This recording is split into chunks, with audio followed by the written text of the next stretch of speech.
बिस्मिल्लाहिर्रहमानिर्रहीम, अस्सलाम वालेकुम एवरीवन। उम्मीद है कि आप सब खैरियत से होंगे। आज की वीडियो का टॉपिक है a valediction forbidding mourning by John Donne. ये जॉन डन की एक बहुत ही फेमस पोइम है जिसमें उन्होंने कंपस को लवर के साथ कंपेयर किया था एज अ मेटाफर, और ये बहुत ज़्यादा फेमस मिसाल है इंग्लिश लिटरेचर के अंदर। आज की इस वीडियो के अंदर हमने इस पोइम की लाइन बाय लाइन एक्सप्लेनेशन करनी है, समरी को देखना है, इसका क्रिटिकल एनालिसिस करना है ताकि ये पोइम हमें थॉरली समझ आ जाए और अगर एग्जाम में इससे रिलेटेड कोई भी सवाल आता है तो उसको हम इजीली सॉल्व कर सकें। पर आज की इस वीडियो की तरफ जाने से पहले मैं यूट्यूब पे आपको अपना चैनल दिखाना चाहती हूँ, BS English literature notes. YouTube पे मेरा चैनल है जिस पे लिटरेचर और लिंग्विस्टिक्स के बहुत सारे टॉपिक आपको ऑलरेडी ही मिल जाएंगे। और अच्छी बात यह है कि हर वीडियो के नोट्स उस वीडियो के डिस्क्रिप्शन बॉक्स में दिए हुए होते हैं। वीडियो के डिस्क्रिप्शन बॉक्स में इस जो आज की वीडियो के अंदर मैंने आपको नोट्स दिखाने हैं उसका PDF भी मौजूद होगा।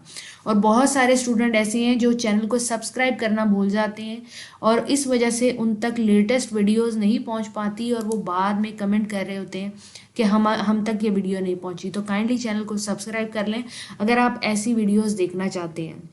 अब सबसे पहले टाइटल से स्टार्ट करते हैं, उसकी समरी को समझते हैं, उसके की पॉइंट्स को समझते हैं, उसका एनालिसिस करते हैं, फिर लाइन बाय लाइन एक्सप्लेनेशन करेंगे ताकि आपको ये पोइम इजीली समझ आ जाए।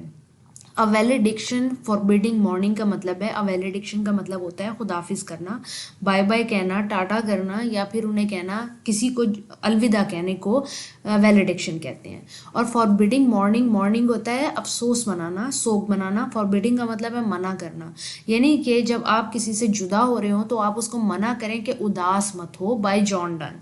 इसकी समरी ऐसे है कि पोइम स्टार्ट होती है और वो बताता है, जो स्पीकर है जो कि जॉन डन है, वो ये कहता है कि बहुत सारे लोग इस दुनिया में आते हैं और चले जाते हैं और लोग उनके पीछे रोना पीटना मचाते हैं, लेकिन गुड बायज ऐसे नहीं होने चाहिए, अलविदा ऐसा नहीं होना चाहिए, हमें इसमें शोर नहीं मचाना चाहिए। अच्छे लोग जैसे आराम से मर जाते हैं इसी तरह हमें शोर नहीं मचाना चाहिए।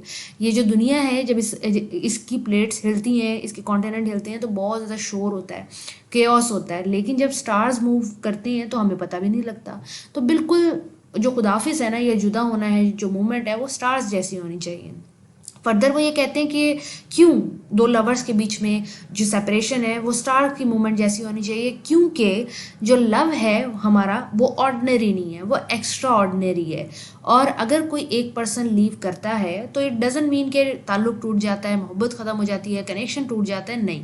कनेक्शन एक्सपैंड करता है, कनेक्शन बढ़ता है। जैसे कि सोने को जितना मर्जी पीट लो वो पतला पतला पतला और एक्सपैंड होता रहता है, वो टूटता नहीं है, उसके अंदर इलास्टिसिटी मौजूद है।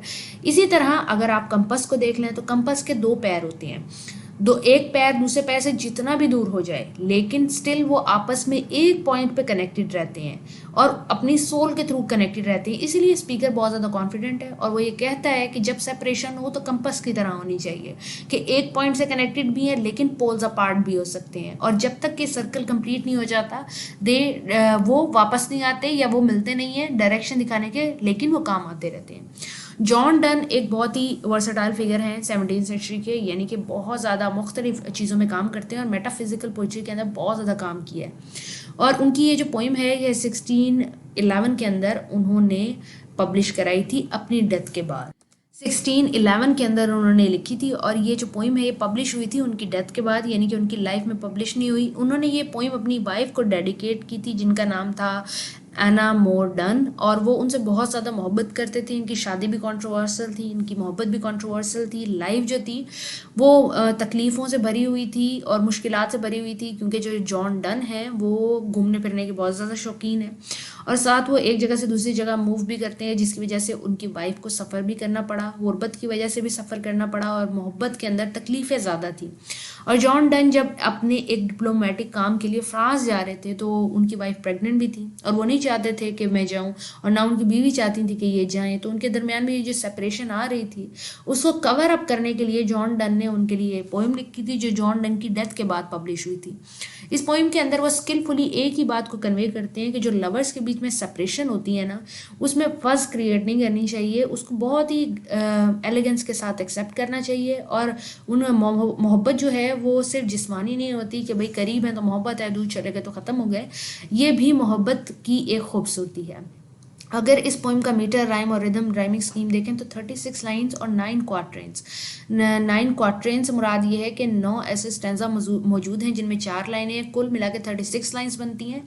और जो लेंथ है स्टेंजा की, जो स्टाइल है, वो through out the poem same रहता है। हर स्टेंजा जो है वो एक सेंटेंस के ख़त्म होने पे कंप्लीट हो रहा है, और बहुत ही स्ट्रेट फॉरवर्ड उन्होंने रेटोरिकल यानी कि बार बार आने वाला क्वेश्चन पूछा हुआ है और बार बार आने वाले क्वेश्चन की उन्होंने जवाब दिया हुआ है। मीटर की बात करें तो आई एम टेट्रामीटर इसके अंदर मौजूद है। टेट्रा से मुराद ये है कि 4 अनस्ट्रेस और स्ट्रेस सेलेबल इसके अंदर मौजूद है, जो कि पोइम के अंदर एक रिदमिक फ्लो लेके आते हैं। अगर मीटर या रैमिक स्कीम की बात करें तो ए बी आप जैसे फर्स्ट स्टेंजा के अंदर मौजूद है, इसी तरह नेक्स्ट स्टेंजा के अंदर through out the poem rhyming scheme चलती है। अगर हम स्पीकर को देखें तो जॉन डन खुद स्पीकर हैं जो अपनी पर्सनल लाइफ का एक्सपीरियंस बयान करने की कोशिश कर रहे हैं, साथ वो हाइड करके बयान कर रहे हैं, बहुत ज़्यादा खुल के बयान नहीं कर रहे हैं। अगर हम सेटिंग की बात करें तो जो स्पीकर का माइंड है वो इसकी सेटिंग है, कोई फिजिकल सेटिंग या स्टेंजाज नहीं रखते।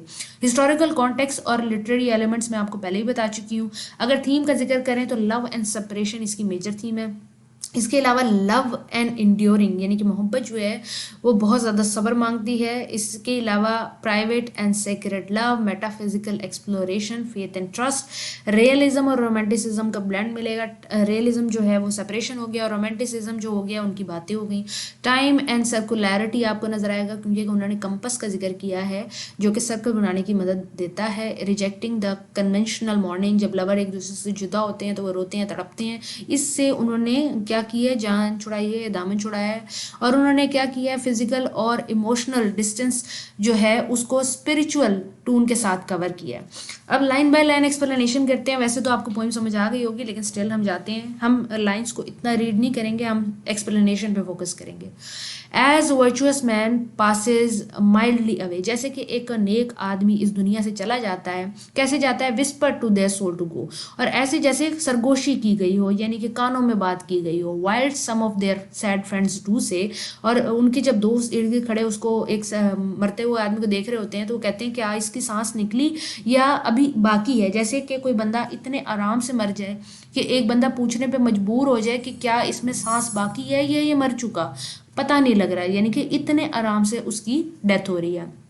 तो वो कहते हैं कि सो लेट अस मेल्ट, इसी तरह हमें भी पिघल जाने दो, एंड मेक नो नॉइस, और हमें भी जुदा हो जाने दो लेकिन शोर ना करो। किससे कह रहे हैं, अपने लवर से कह रहे हैं।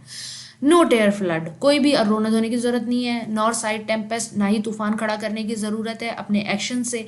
क्यों? क्योंकि ये हमारे मोहब्बत की तौहीन है। हमने जो जॉयस मोमेंट एक दूसरे के साथ गुजारे हैं ये उसकी प्रोफेशनेशन है, यानी कि ये उसकी क्या है, मनाही है।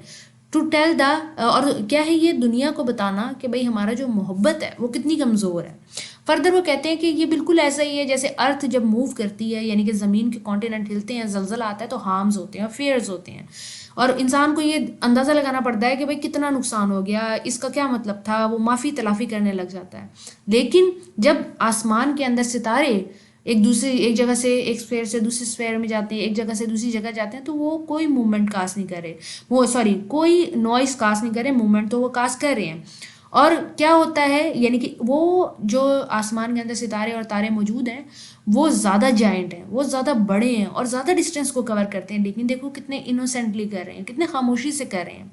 वो नहीं कर रहे, वो शोर नहीं मचा रहे, वो डल नहीं है, वो डल लवर्स की तरह नहीं है। जैसे डल लवर शोर मचाते हैं, जब उनकी फिजिकल इंटीमेसी ना हो तो वो शोर मचाना शुरू कर देते हैं। क्यों? क्योंकि उनका लव जो है वो सिर्फ फिजिकल है। लेकिन ऐसा नहीं है, हमारे मामले में ऐसा कोई सीन नहीं है। अगर हम एक दूसरे से रिमूव होते हैं, हम एक दूसरे से दूर होते हैं, तो हम ये चीज़ नहीं करेंगे, क्योंकि हम रिफाइंड लवर्स हैं, हम बहुत ज़्यादा रिफाइंड हैं, हम बहुत ज़्यादा आगे निकल चुके हैं। हम कितनी आगे निकल चुके हैं मोहब्बत में ये हम खुद भी नहीं जानते। हम नहीं जानते हमारा मोहब्बत कितना ज़्यादा है। हमारी मोहब्बत हमारे दिमाग के अंदर है, जिसको बहुत खूबसूरत आंखें, लिप्स या हैंड्स की ज़रूरत नहीं है। हम एक दूसरे को लिप्स से, आइज से या हैंड को टच करके मिस नहीं करते। हम एक दूसरे की सोल में मिल चुके हैं। हम एक दूसरे को अपने दिमाग से, अपने दिल से जानते हैं। और फिर वो फर्दर आगे क्या कहते हैं, हमारी जो दो रूहें हैं वो एक हैं, यानी कि हम दो जिस्म एक जान है। और इसी वजह से मुझे जाना होगा और तुम्हें बर्दाश्त करना होगा, लेकिन तुम शोर नहीं करोगी। क्यों श्योर नहीं करोगे? क्योंकि जब गोल्ड होता है, गोल्ड की वायर अगर आपने देखी, उसे जितना भी बीट कर लो, उसको थिन बिल्कुल टिश्यू पेपर जितना कर लो, लेकिन वो टूटती नहीं है। और साथ साथ क्या होती है, उसका एक्सपेंशन होता रहता है। Same goes for our love. हम एक दूसरे से जब दूर होंगे तो हमारी मोहब्बत कम या कमज़ोर नहीं होगी, बल्कि हमारा लव एक्सपैंड होगा, जैसे गोल्ड एक्सपैंड होता है। फिर वो फर्दर कहते हैं कि अगर हम जुदा होते भी हैं, हम एक से दो होते भी हैं, तो हम कंपस की तरह हैं। जैसे कि कंपस के अंदर दो सुइयां होती हैं, दो उनके अंदर एरोज होते हैं, और एक एरो जो है वो नॉर्थ और दूसरा आपकी डायरेक्शन की तरफ जो है वो इशारा कर रहा होता है। वो एक दूसरे से बहुत ज़्यादा दूर होते हैं, लेकिन स्टिल एक फुट के ऊपर वो फिक्स्ड होते हैं। उनका एक पार्ट टच कर रहा होता है, उनका एक पार्ट एक जगह पे मौजूद होता है। वो एक दूसरे से कनेक्टेड होते हैं और एक दूसरे को राह दिखा रहे होते हैं। एक दूसरे की मदद से वो प्रॉब्लम को सॉल्व करते हैं। वो कहते हैं कि जब ये कंपासेस साथ मौजूद होते हैं तब भी ये सही होते हैं, और जब ये एक दूसरे से दूर होते हैं, एक दूसरे के सफ़र इख्तियार करती हैं, ये कंपासेस डायरेक्शन दिखाने के लिए बहुत दूर भी चले जाते हैं, लेकिन स्टिल वो एक दूसरे से करीब रहते हैं। और इवेंचुअली वो दोनों एक वक्त में ऐसा होता है कि एक दूसरे के ऊपर आते हैं और एक पॉइंट पे जमा हो जाते हैं, जो कि वो अपना घर कहलाते हैं।